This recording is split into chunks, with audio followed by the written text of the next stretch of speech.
Hello! Welcome back to my weight loss challenge. ఈరోజు మన walking అయితే అయిపోయింది. ఎంత బాగుందో గ్రీనరీ. అలా వస్తూ ఉన్నప్పుడు కొబ్బరి నీళ్ళు తాగేసాం. అది చూడండి నేను ఎలా గోగి గోగి తింటా ఉన్నాను.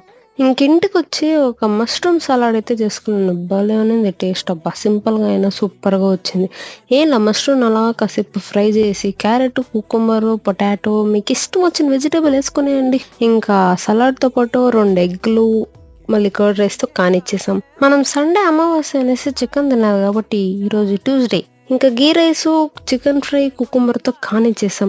ఎక్కడో గ్యాప్ ఉన్నదనమాట. కొంచెం అటు ఇటు తిప్పి ఇంకొక 4 ఐటెంలు వేసేసాం. అంటే స్నాక్స్ మాదిరిగా తినేసాం. ఇంకా పొద్దున్న మధ్యాహ్నం ఫుల్గా తిన్నాం కదా, సో సింపుల్గా పెట్టాను డిన్నర్ అయితే. కుకుంబర్, క్యారెట్, బీట్రూట్ మీకు ఇష్టం వచ్చిన వెజిటేబుల్ వేసుకుని ఉప్పు కారం చల్లుకొని తినేయండి. ఇంకా మిగిలిపోయిన చికెన్, గీ రైస్ ఉన్నింది, దాన్ని కూడా తినేసాము. ఇంకా రేపు కలుద్దాం లేండి. బాయ్.